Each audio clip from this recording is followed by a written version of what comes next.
Joining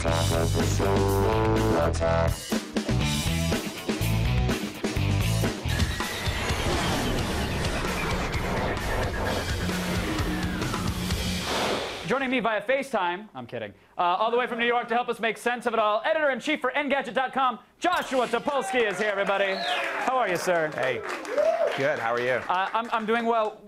Joshua, you were there, right? You were there on Friday. Were you not in the room staring the jobs in the face? Yeah. I wasn't, and I could only read weblog transcripts of the event, and I could tell he hated me anyways. It was just text, but I could get that he did not want to be there. I mean, was that the case?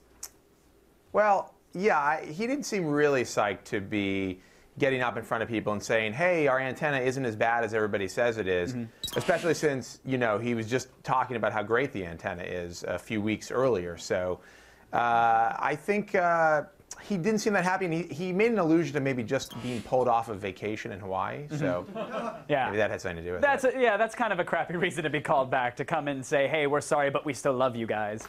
What did you make of that tone of the event? It seemed weird. It seemed derisive to those who were speaking up, like, how dare you question our amazing product? Every other phone out there sucks too. And then simultaneously, we love you guys. Don't you just want a hug from Papa Jobs? And it seemed like quite the dichotomy. Yeah, it was weird. You know, people thought he would come out and say, hey, we're really sorry. We know there's some defects with a few units. We're going to get those back and replace them. You know, something like that. Something where you felt like he really felt bad for all the trouble that people were having, and he was a little bit more dismissive. He kind of made fun of, he sort of made fun of people who've been complaining about the problem, and then went on to say, but actually this thing happens with every phone that exists, so it's not really a problem at all. Sure. It was a little dismissive. Well, he was definitely trying to quell some of the concerns. I mean, they're offering free bumpers, right? They're going to do a little promotional thing. You can get the 5-cent piece of plastic that they were charging $30 for. They're going to give to people, and then let you choose from a selection of free cases as well, right? Yeah, well, they don't have enough bumpers apparently, so they're going to give you either a bumper, and if they run out of those, you'll have a selection of some third-party cases that they're going to make available to everyone. Is that going far enough, in your opinion, to make amends for all these issues?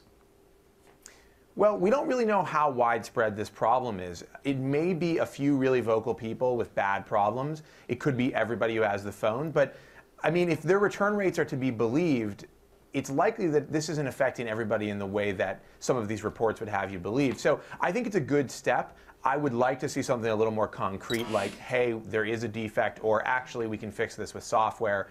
And that doesn't seem to be the case right now. It's basically like, if you are having problems, get a bumper. If you're not happy with that, you can return the phone. So I think some people will be happy, and I think others are going to be feeling a little, you know, left like high and dry here. I feel like the conference was mostly a bummer for anybody who has ever owned a cell phone, because Steve Jobs was pointing fingers at all the other major smartphones out there and saying, hey, they all suffer from these problems. I'm assuming the other companies have come forward to say that might not be the case with their products, right?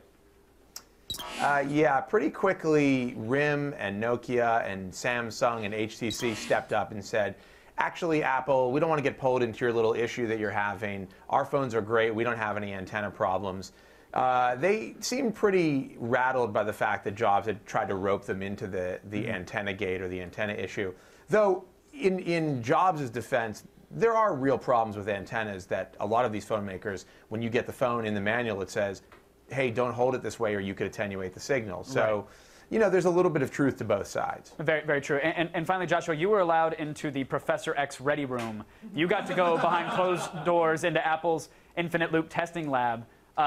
It looks like a Nerf factory threw up inside of a very cramped room. What goes on in this testing room? Well, I mean, a lot of sort of wireless torture testing, from what we could tell. They had these weird, I describe them as sort of clean saw devices. It's like they're rotating a phone, and they've got an antenna that's sort of stabbing the phone, and it's a very strange array of instruments. But the point was to say, hey, we actually test these things before we put them in the market. So, and I believe them, but still, AntennaGate exists. It exists. Well, and so let's wrap it up then, Joshua. Final word. Is this a period at the end of a sentence here for this discussion? Or do those who think that a bumper doesn't suffice, are they going to still keep complaining on forums and whatnot? I think there's going to be some very vocal people who still complain, but I think the conversation is now in control of Apple again, which is what they wanted. So I think the general public response is going to be this is dealt with and Apple is in control, which is what Apple wants. Great. I think we're done with it here until Steve says something tomorrow. Awesome. Joshua, thank you so much. Engadget's Joshua Topolsky.